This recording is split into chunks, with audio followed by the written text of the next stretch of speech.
Então, essa pesquisa chamada Atlas do Bolso do Brasileiro, ele basicamente procura localizar no território nacional as principais mudanças de pobreza, desigualdade e bem-estar e a distribuição dos brasileiros em classes sociais. O que eu percebo é que análises macroeconômicas, normalmente a gente tem uma ficção que é como se fosse uma média, o indivíduo fosse uma média da sociedade, mas num país tão grande, desigual e com tantas políticas de renda como o Brasil, velhas e novas políticas de renda, a média pode esconder tanto quanto revelar. Então o objetivo da pesquisa é fazer esse mapa do bolso do brasileiro, usando os dados que acabaram de sair da PNAD.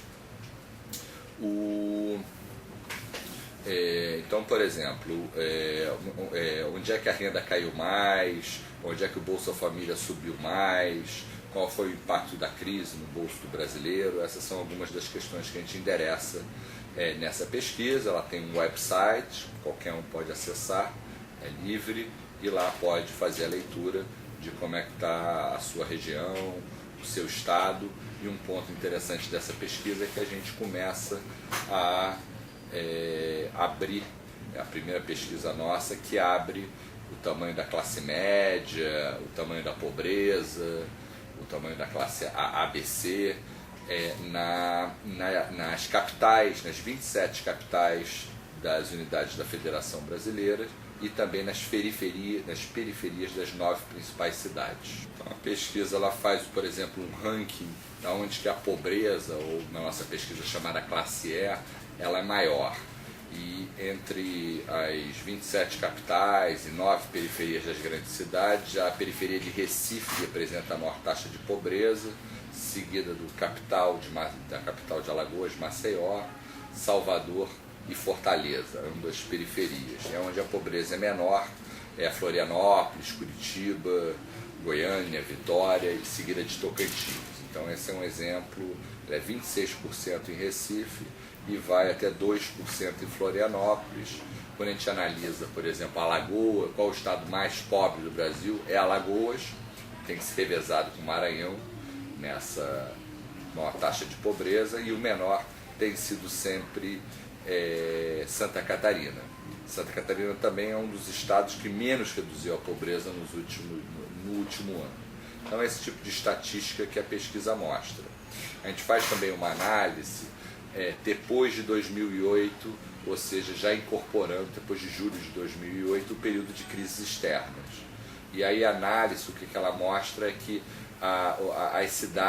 as capitais das grandes cidades, depois da crise, elas sofreram mais do que as periferias, que, embora sejam mais pobres, elas estão mais aquecidas. Então, por exemplo, entre os piores desempenhos, e aí nas 6 principais metrópoles brasileiras, é a capital de São Paulo, com uma queda de 0,6, a periferia de São Paulo, um aumento de 0,6 na proporção de classe ABC, ou seja, no ABC paulista a classe ABC está subindo menos depois da crise, e tanto o maior problema em São Paulo, né, a menor pujança em São Paulo, quanto o maior problema estar na capital e menos na periferia nesse período pós-crise, pode ser reflexo do fato de que as periferias elas estão menos associadas ao centro dinâmico da economia, que são as capitais, onde tem mais mercado financeiro, mais sistema financeiro, que foi vítima da crise, onde estão sediadas as indústrias. Mas no caso de São Paulo, o ABC de São Paulo tem muita indústria, é um lugar rico economicamente e sofreu mais com a crise. Então, de um lado, São Paulo sofreu mais com a crise, de 2008 a 2009, as periferias sofreram menos do que as capitais, as periferias também são muito intensivas em setor serviços, comércio, dependente desse mercado interno que a gente tem. E por outro lado, no pós-crise, as periferias e capitais do Nordeste, leia-se Recife, capital e periferia, A periferia de Recife, por exemplo, teve um crescimento da classe ABC de 12% depois da crise. Então esses são os lugares que foram menos adversamente afetados pela crise. Quando a gente faz uma análise do período mais longo, de 2003 a 2008, o que a gente observa é que 19,3% milhões de pessoas saíram da classe E ou da pobreza.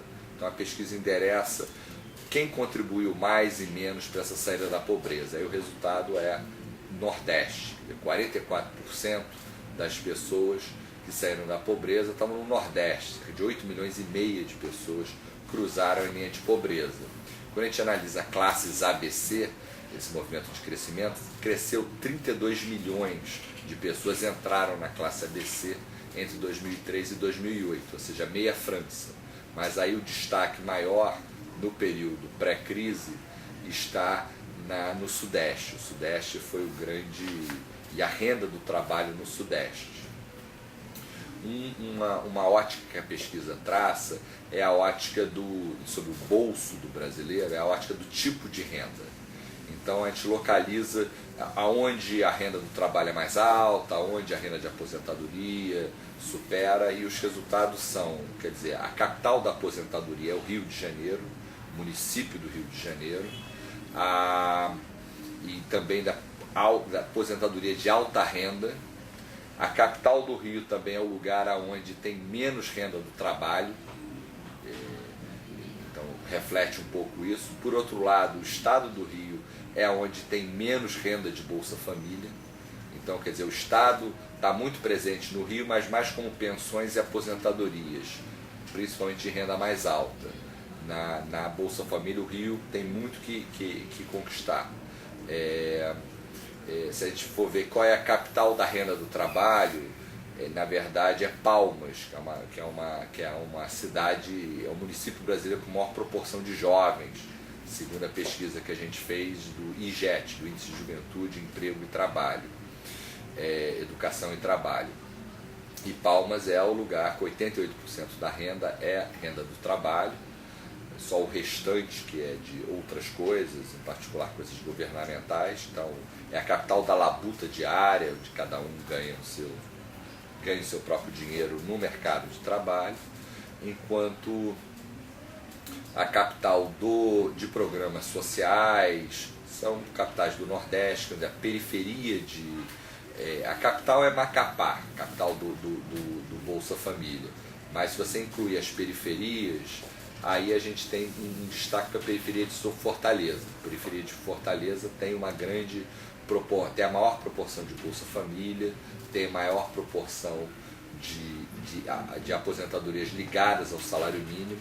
Então, quando o governo federal resolve, em função da crise, reajustar um benefício de salário mínimo, ele vai beneficiar muito Fortaleza e vai beneficiar pouco Palmas.